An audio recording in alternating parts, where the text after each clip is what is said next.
alas te cubrirán, te cuidará el Señor. Te cuidará el Señor, no te verás solo jamás. Velando está su amor, te cuidará el Señor. Cuando flaqueare tu corazón, te cuidará el Señor. En tus conflictos y tentación, te cuidará el Señor. Te cuidará el Señor, no te verás solo jamás. Velando está su amor, te cuidará el Señor. De sus riquezas Él te dará, te cuidará el Señor. Jamás sus bienes te negará, te cuidará el Señor.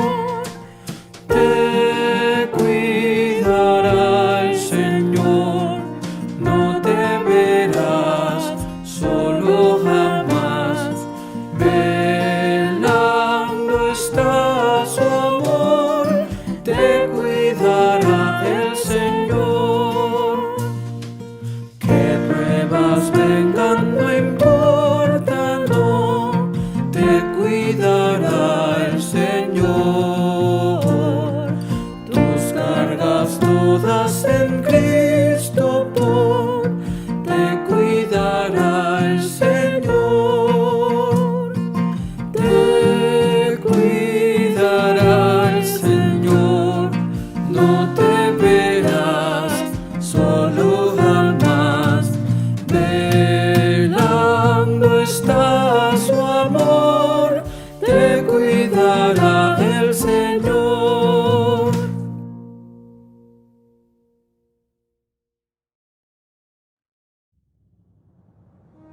Este no es solamente un día más, es un día que se aparta para pensarlo mejor. Cuando todo parece oscuro y sin propósito en medio de la pandemia mundial y otros problemas, nos reunimos virtualmente para oír del amor de Dios. En este medio de comunicación oiremos su palabra y nos renovaremos en fe y la bendición celestial. Le invitamos a hacer de esto una visita al templo virtual. Buenas tardes, queridos hermanos. Un gusto poder saludarles en el nombre de nuestro Señor Jesucristo a cada uno de ustedes. Y en el día de hoy queremos continuar, como ha sido la tónica de este mes, en Hebreos, profundizando en este momento, en este día, el sacrificio, el pecado y la fe. Vamos a estar revisando el capítulo 11 de Hebreos y apoyándonos obviamente en otros versículos para poder ahondar en este tema tan importante para nuestras vidas. Pero antes de que comencemos, quiero invitarlos a cada uno de ustedes que podamos estar elevando una oración a nuestro Señor para entregar este mensaje en sus manos.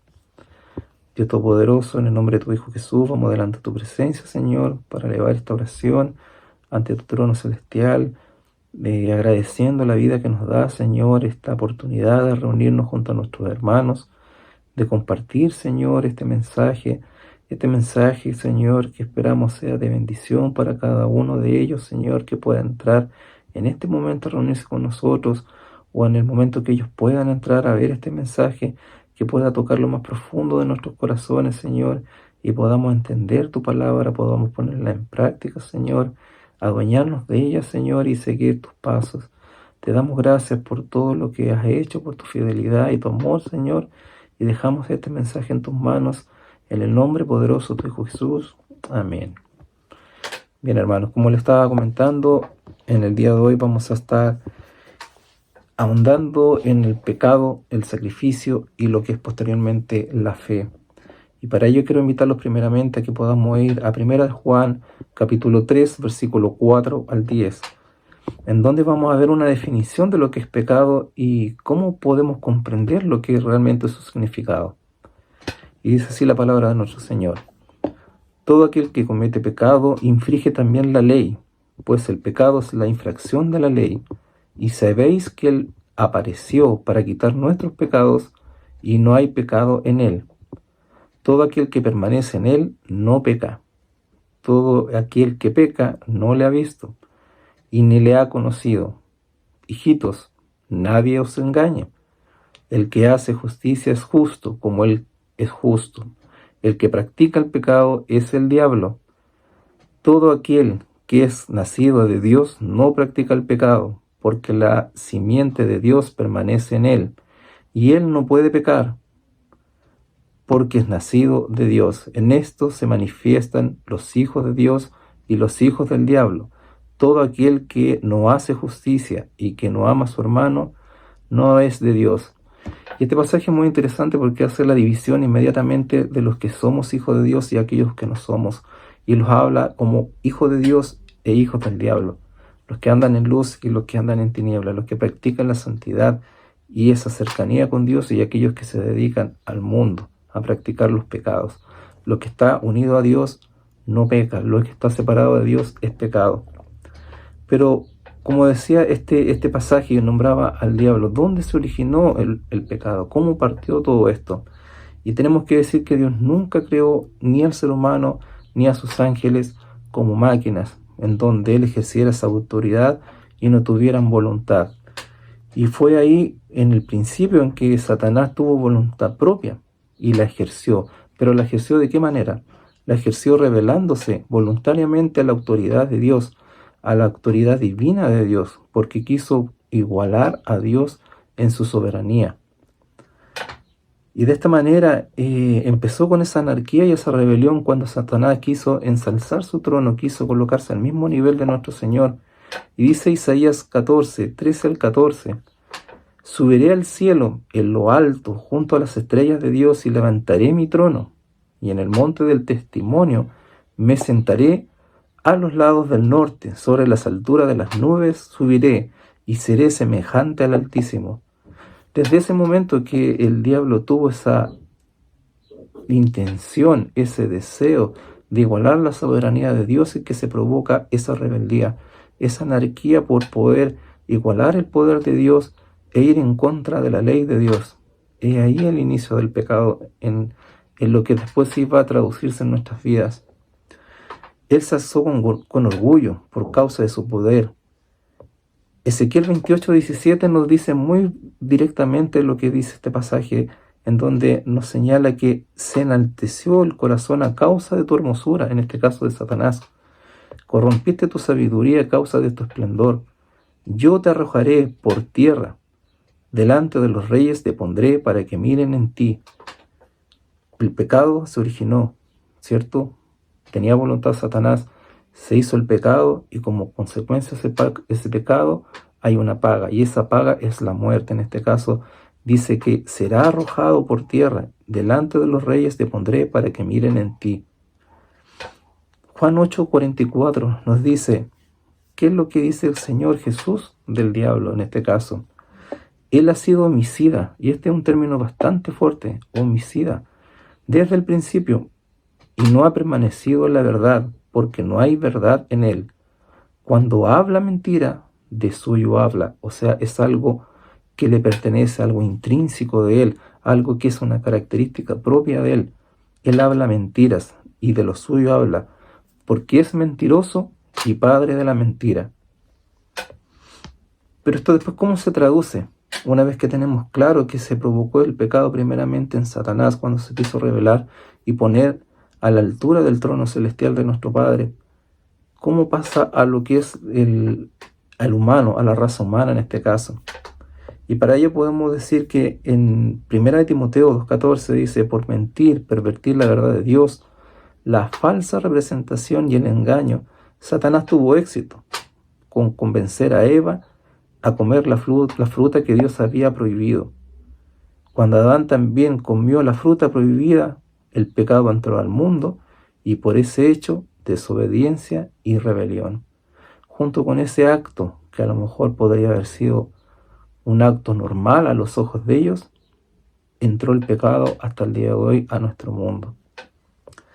Romanos 5:12 nos dice: por tanto, como el pecado entró en el mundo una vez que se produjo esto por un hombre, y por el pecado la muerte, así la muerte pasó a todos los hombres por cuanto todos pecaron.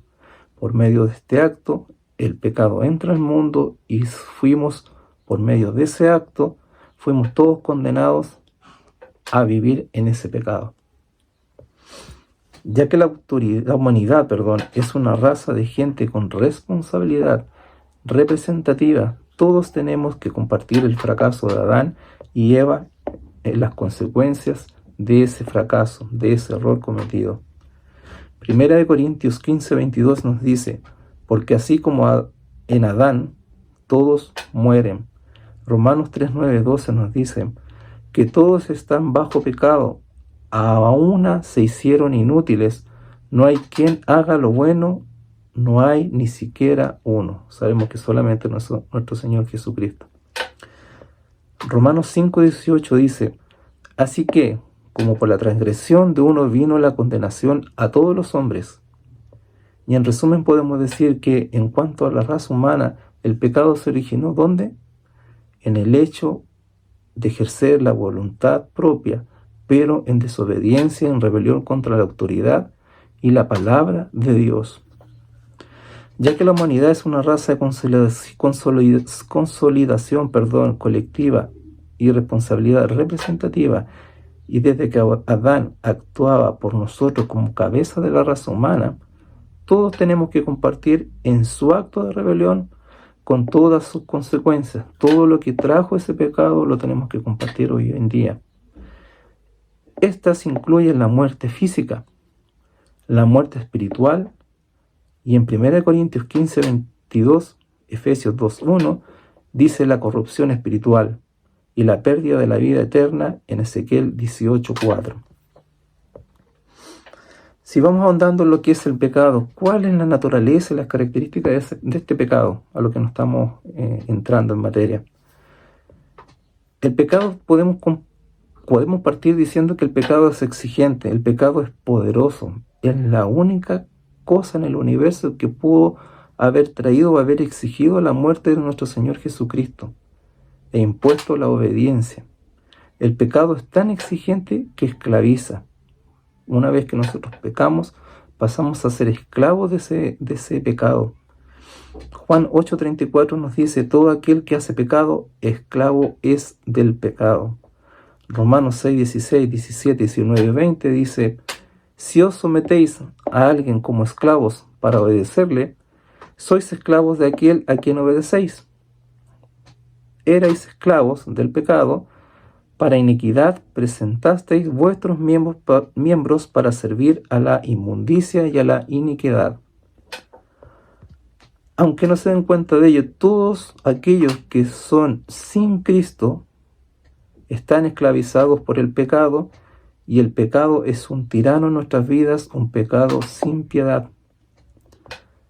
Cuando uno está sin Cristo, viviendo sin Dios, todo lo que sea y todo lo que tenga y esté bajo el control del principio del pecado que reina en él. En Romanos 6:17 dice que aunque erais esclavos del pecado, cuando eres esclavo del pecado, afuera de Cristo el pecado exigía nuestro tiempo, nuestra riqueza, nuestra salud, nuestros talentos, nuestra personalidad y hasta nuestra alma misma. El pecado, de esta forma vamos avanzando y vamos viendo que aparte de ser exigente, también es destructivo. Nuestra evidencia bíblica en Santiago 1:15 dice: y el pecado, siendo consumado, da a luz ¿a qué? A la muerte. Eso es que ambos, la muerte física y la muerte espiritual, son resultados del pecado. En Efesios 2:1-5, Romanos 8:6, nos dice en Romanos 3:15 y 17: sus pies se apresuraron para derramar sangre. Quebranto y desventura hay en sus caminos, y no conocieron camino de paz. El pecado nos trae malos momentos, no nos trae paz, nos trae intranquilidad, nos trae un cargo de conciencia. Mateo 7:13 nos dice: y espacioso el camino que lleva a la perdición, por ambos el tiempo y la eternidad. Y en Proverbios 16:8 dice: antes del quebrantamiento, es la soberbia. Difícil poder luchar con esa soberbia. Muchas veces nosotros sentimos y creemos que tenemos la razón en todo y que lo que estamos haciendo, aun cuando estemos viendo que estamos actuando mal, pensamos que es lo mejor para nuestras vidas, y es ahí donde empieza a hacernos esclavos del pecado. Cuando nosotros perdemos esa razón y vivimos en esa soberbia, aun cuando sabiendo que estamos en lo mal, continuamos actuando de esa forma. Y de esa manera podemos deducir que el pecado es engañoso. Si el pecado no fuera engañoso, no tendría deleite. Ninguno podría gozar de los placeres del pecado, aun por un tiempo, si no tuviese ensegado a sus consecuencias devastadoras y los horrores del infierno. El pecado nunca es lo que parece ser. Nunca tiene el mismo sabor al final que al principio. Cuando iniciamos el pecado creemos que tenemos ese deleite, ese sabor, que estamos haciendo algo que nos llena. Pero una vez que nos vamos esclavizando y vamos entrando en el pecado y nos damos cuenta que somos esclavos, cuando ya estamos tocando fondo, el sabor que teníamos en un principio, ya es un sentimiento, es un sabor de amargura. Y es ahí cuando ya no podemos salir, porque ya somos parte de ese pecado como esclavos. Santiago 1:15 dice: y el pecado, siendo consumado, da luz a la muerte. El pecado hace que el corazón sea engañoso. El pecado engañoso endurece nuestro corazón, no nos hace ver las cosas como son. El pecado engañoso hace que los hombres obren engañosamente. El pecado le engañó a Herodes para que creyese que podía aceptar la adoración de los hombres. El pecado también fue engañoso y causó a Jezabel a pensar que podía oponerse a nuestro Dios, dando muerte a todos los profetas. Pero esa misma mujer después muere de una manera cruel, cruenta, muy sanguinaria, en donde los perros comieron a Jezabel. El pecado también fue engañoso y causó a Ananías y a Zafira a creer que podían mentirle al Espíritu Santo. En Hechos 5:1-11. Gálatas 6:7 dice: no os engañéis, Dios no puede ser burlado, porque todo lo que el hombre sembrare, eso también segará. En resumen, hermanos, el pecado es muerte. Romanos 3:23 y 6:23. Pero Dios, quien es rico en misericordia, y no queriendo que muriéramos por nuestros pecados, envió a Jesús al mundo. Hebreos 10:7, para hacer el sacrificio para nuestros pecados. Como conclusión, hermanos, qué difícil es darnos cuenta cuando estamos en pecado, de que estamos haciendo las cosas incorrectas, porque vivimos y nos aferramos a ese sentimiento que nos engaña profundamente. Y aun cuando lo vemos, seguimos actuando. Y no sabemos que nos estamos consumiendo en un pecado que después nos va a hacer esclavos de aquello. Producto de ese pecado, ¿qué es lo que tuvo que ocurrir para que nosotros fuéramos libres y pudiéramos tener esa salvación? Se provocó el sacrificio de nuestro Señor Jesucristo cuando Él se entregó su vida. Y para ello creo que vamos a Hebreos 10:12-25, en el cual podemos leer la palabra de nuestro Señor, que dice: pero Cristo, habiendo ofrecido una vez y para siempre un solo sacrificio por los pecados, se ha sentado a la diestra de Dios, de ahí en adelante esperando hasta que sus enemigos sean puestos por estrados de sus pies, porque con una sola ofrenda hizo perfecto para siempre a los santificados. Y nos atestiguó lo mismo el Espíritu Santo, porque después de haber dicho: este es el pacto que haré con ellos después de aquellos días, dice el Señor, pondré mis leyes en sus corazones y en sus mentes, las escribiré. Y añade: y nunca más me acordaré de sus pecados y transgresiones. Pues donde hay remisión de estos, no hay más ofrenda por el pecado. Así que, hermanos, teniendo libertad para entrar en el lugar santísimo por la sangre de Jesucristo, por el camino nuevo y vivo que Él nos abrió a través del velo, esto es, de su carne, acerquémonos con corazón sincero, en plena certidumbre de fe, purificados los corazones de mala conciencia y lavados los cuerpos con agua pura. Mantengámonos firmes, sin fluctuar, la profesión de nuestra esperanza, porque fiel es el que lo prometió. Y si consideramos unos a otros que por estimularnos al amar y a las buenas obras, no dejando de congregarnos, como algunos tienen por costumbre, sino exhortándonos, y tanto más cuando veis que aquel día se acerca. Qué hermosa promesa nos da nuestro Señor, acercarnos de corazón, con un corazón puro, arrepentido, saber que tenemos un sumo sacerdote que pasó por todos aquellos sufrimientos y padecimientos que hoy en día nosotros pasamos, un sacrificio que hizo por medio de eso nuestra salvación. Él nos entiende cada una de nuestras lamentaciones, cada uno de nuestros sufrimientos. Él las vivió en carne propia y en un dolor mucho mayor a lo que nosotros hoy estamos viviendo. Y en Él tenemos salvación. Desde la época de Adán y Eva hasta los tiempos de Jesucristo, los del pueblo del Señor practicaban la ley del sacrificio. Se les mandó ofrecer las primicias de los rebaños como sacrificios. Esos animales tenían que ser perfectos, sin una sola mancha. La ordenanza se dio para recordar a la gente que Jesucristo, el primogénito del Padre, vendría al mundo y sería perfecto en todo sentido y se ofrecería a sí mismo como sacrificio para nuestros pecados, haciéndonos libres para siempre. ¿Y qué nos corresponde a nosotros como cristianos, como seguidores de nuestro Señor? ¿Qué sacrificios tenemos que hacer nosotros para poder acercarnos a Él y poder ser más dignos de su presencia? Y nos invito a que vamos a Mateo 6:33, en donde nos dice: el sacrificio es dar al Señor todo lo que Él requiere de nosotros, nuestro tiempo, nuestra energía para llevar a cabo su obra. El Señor dio el siguiente mandamiento: más buscar primeramente el reino de Dios y su justicia, y todo lo demás vendrá por añadidura, ¿cierto? La disposición que tengamos al sacrificarnos es una indicación de nuestra devoción a nuestro Señor. A la gente siempre se les prueba, nosotros siempre vivimos por pruebas, ¿cierto? Para poder ser perfeccionados. Y nos cuesta mucho entregar sacrificios en nuestra vida, en nuestro actuar, en nuestra conducta para poder agradar a Dios, para poder acercarnos a Él. El apóstol Pablo en Romanos 12:1 dice: tenemos que llegar a ser sacrificios vivientes, santos y agradables a Dios. Sacrificios vivientes.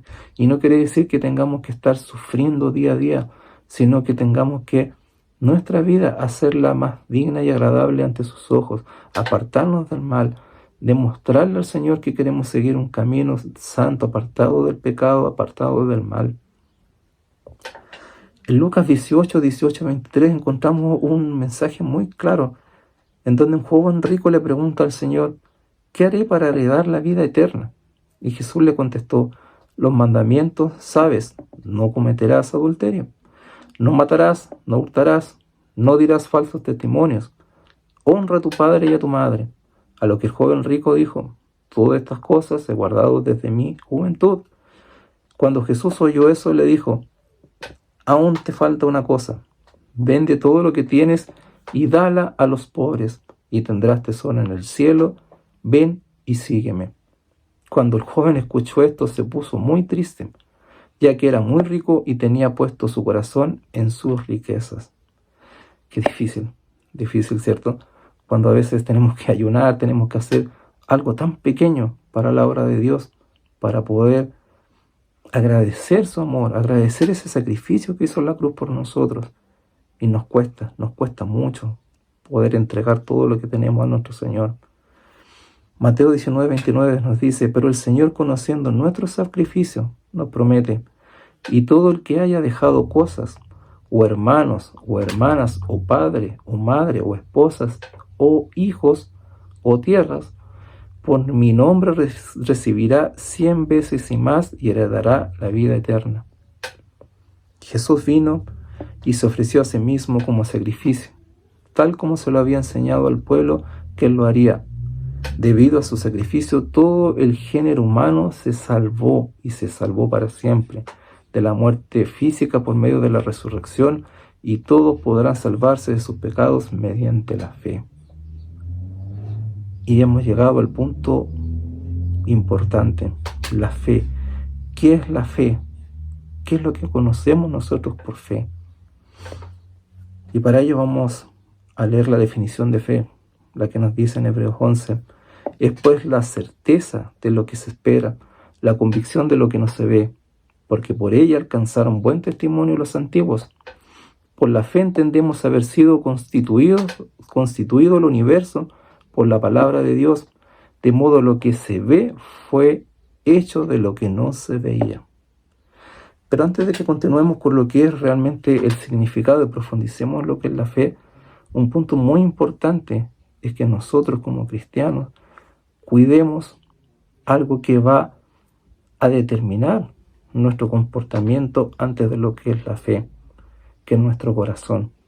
Cómo nosotros cuidamos nuestro corazón, cómo nosotros resguardamos nuestro corazón de los ataques del enemigo para que esa fe no sea quebrantada. Nosotros tenemos que cuidar nuestro corazón.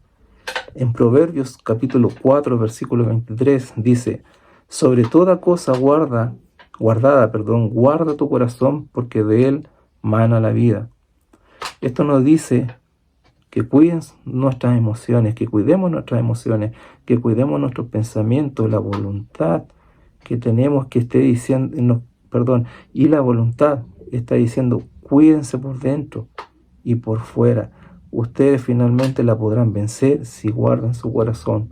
Mientras nosotros tengamos el corazón lleno de la presencia de nuestro Señor y nos podamos defender de esa manera de los ataques del enemigo, nosotros vamos a ir bien encaminados a lo que es nuestra fe. Efesios 6:16 dice: sobre todo tomad el escudo de la fe, con el que podáis apagar todos los dardos del fuego del maligno. El Señor nos recuerda que estamos expuestos, estamos siendo atacados continuamente, tanto tú como yo, hermano.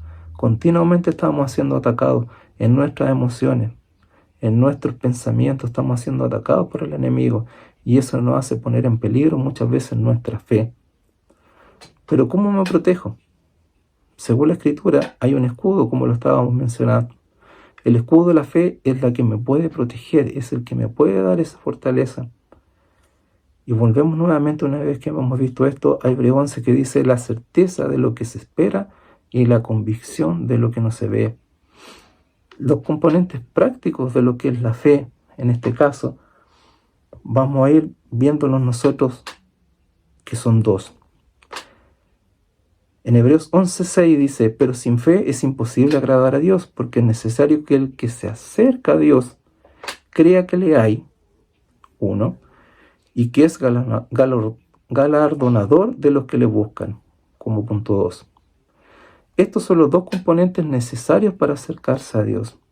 El primero, que lo vamos a llamar como la E, que es la existencia, o sea que Dios existe, es el primer componente de la fe. Y no puede haber un componente posterior si no se cumple este primer requisito. Para que yo tenga fe, primero tengo que tener claro y la certeza de que existe Dios. Santiago 2:19 nos dice: ¿tú crees en Dios? ¿Que Dios es uno? Bien haces. También los demonios creen y tiemblan. Creer que hay un Dios es un requisito, pero no solamente hay que creer que hay un Dios, sino también es importante creer que ese Dios es galardonador de los que le buscan. Mira, hermano, este les va a ayudar a entender mucho sobre el escudo de la fe. La letra E, como decíamos, la vamos a usar para decir que es de la existencia de Dios. Y la letra F nos habla, y la vamos a usar para que la recordemos siempre, la fidelidad. Que Dios es fiel y que está a nuestro favor. Entonces tenemos la letra E, existencia, y la F como la fidelidad de nuestro Dios hacia nosotros. Para acercarnos a Dios primero debemos creer que existe, y además de este punto saber que ese mismo Dios me quiere, me ama, me cuida y quiere lo mejor para mi vida. Cuando logramos entender estos dos elementos del escudo de la fe, es sumamente importante, ya que eso protege nuestras emociones. Pueden venir ataques del enemigo, pero nosotros sabremos que Dios siempre está con nosotros y siempre va a estar dispuesto a protegernos. En Jeremías capítulo 29, versículo 11, de la Nueva Versión Internacional, dice: porque yo sé muy bien los planes que tengo para ustedes, planes de bienestar y no de calamidad, a fin de darles un futuro y una esperanza. La palabra dice que tiene planes de bienestar para mí, para tu vida, para mi vida. Y sus planes son poderosos y están por encima de todos los planes, porque Él es fiel, y es tan fiel que aunque nosotros seamos infieles y como hayamos sido en nuestra vida, Él se mantiene fiel porque es algo intrínseco de Él, es su característica, es algo propio de Él. Es un rasgo de Él, solo depende de Él y no depende ni de ti ni de mí. Lamentablemente nos estamos volviendo en una cultura que vive sin esperanza. El mundo cada día está peor, cada día está... Nosotros prendemos las noticias y nos vamos viendo qué asesinato, qué secuestro, que un sinfín de cosas que nos desespera, ¿cierto? Nos desanima. Sin embargo, tenemos que tener la fe y la claridad que tenemos un Dios que existe y que está a favor de nosotros, de aquellos que les buscan. Hebreos 4:15 al 16 dice la Escritura: porque no tenemos un sumo sacerdote que no pueda compadecerse de nuestras debilidades, sino uno que fue tentado en todo, según nuestra semejanza, pero sin pecado. Entonces, cuando la letra F del favor de Dios, de la fidelidad de Dios, el enemigo él ataca, y tenemos grabado, internalizado ese versículo, estaremos fuertes y protegidos para que no nos dañe el enemigo. Hebreos 11:6 nos dice: pero sin fe es imposible agradar a Dios, porque es necesario que el que se acerca a Dios crea que le hay y que es galardonador de los que le buscan. La fe es la certeza. La fe no contradice la razón, a pesar de que puede ir más allá de la razón. Uno puede demostrar obviamente que la Biblia es el libro más original jamás publicado y que ha impactado a la sociedad más que cualquier otro libro. Pero solo la fe puede probar que la Biblia es la palabra de Dios. Por tanto, es una creencia que va más allá de la razón, pero no en contra de la razón. Por la fe entendemos entonces que haber sido constituido el universo por la palabra de Dios, de modo que lo que se ve fue hecho de lo que no se veía. Por la fe entendemos haber sido constituido el universo, como decía, por la palabra. Por la fe entendemos que esta creación se formó gracias a la palabra del Señor, a su poder, a su soberanía. Nosotros tenemos más razones para tener fe como cristianos, más razones para mantenernos en esa fe firme que las que tuvieron los héroes de la fe antiguos. Nosotros ya tenemos todo a la mano, tenemos la Biblia, tenemos internet, tenemos el teléfono. Como tarea principal nosotros escudriñar la Escritura, acercarnos a Dios, así como sabemos que le hay y que Él es galardonador de aquellos que le buscan. Para que haya esa cercanía, esa relación, tiene que haber lectura, tiene que haber ayuno, tiene que haber oración. De esa forma nuestra fe también será fortalecida y no será dañada si se provocan ataques del enemigo.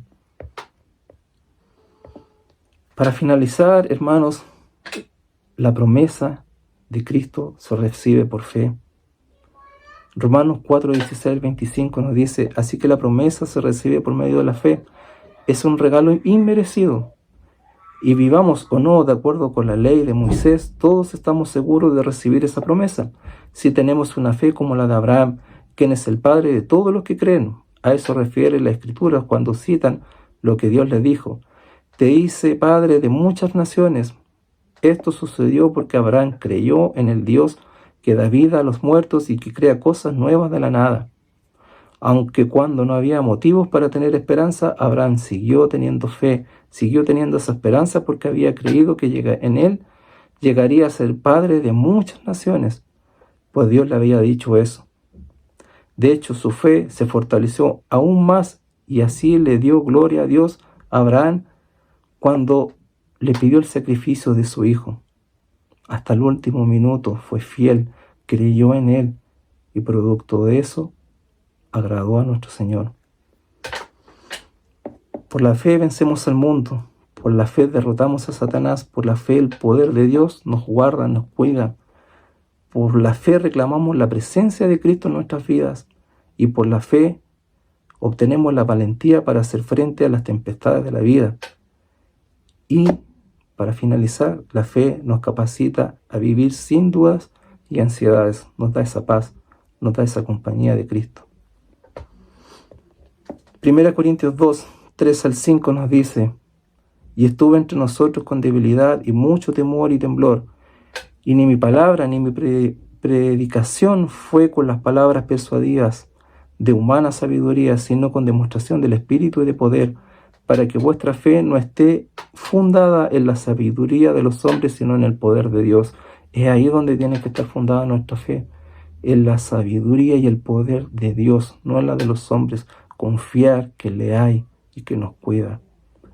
Para finalizar, hermanos, si confesares con tu boca que Jesús es el Señor y creyeres en tu corazón que Dios le levantó de los muertos, serás salvo. Romanos 10, 9. Oremos a nuestro Señor. Gracias te damos, Padre amado, por este mensaje, Señor, porque has hablado a nuestras vidas, porque queremos, como dice tu palabra, que ya no viva yo, sino que vivas tú en mí, Señor.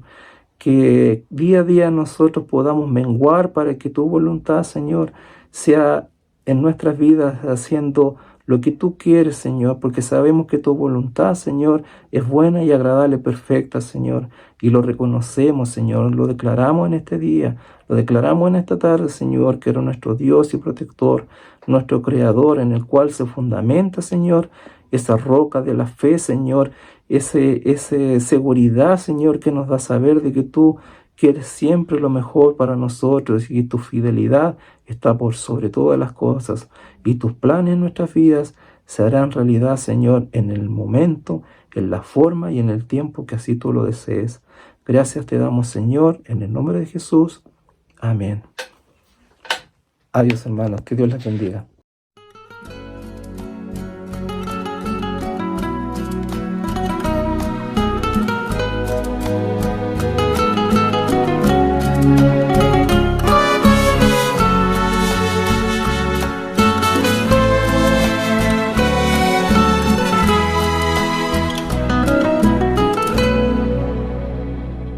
Si los vientos te obedecen, si la mar por ti se calla, porque hay hombres que dicen que tú no vives.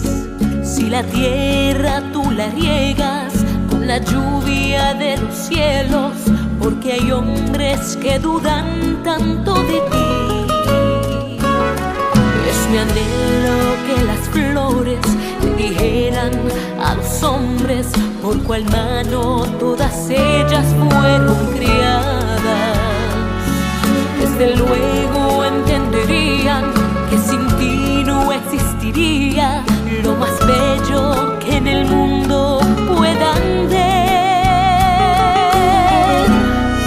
¿No ves el agua fluir con la cual tú sosiegas la sed que aprisiona tu boca? Y la sombra de un árbol la cual te regala descanso.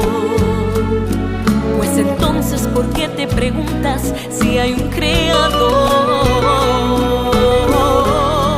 Si quieres, vete a contar cada estrella que alumbra lo negro de un inmenso cielo. Si no puedes, confiesa que Dios es real, no es un cuento. Es que es tan grande, no se puede negar.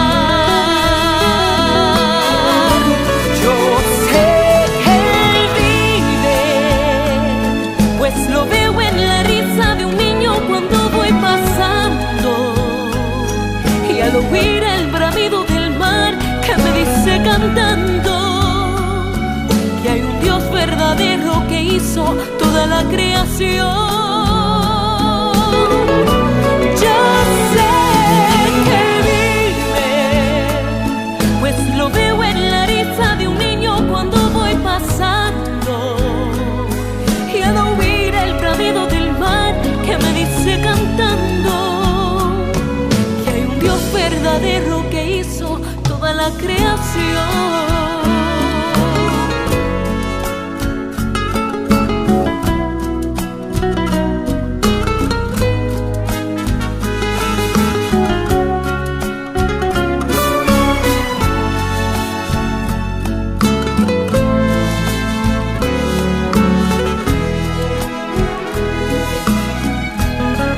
No ves el agua fluir con la cual tú sosiegas la sed que aprisiona tu boca, y la sombra de un árbol la cual te regala descanso.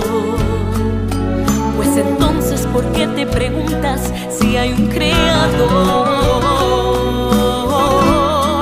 Si quieres, vete a contar cada estrella que alumbra lo negro de un inmenso cielo.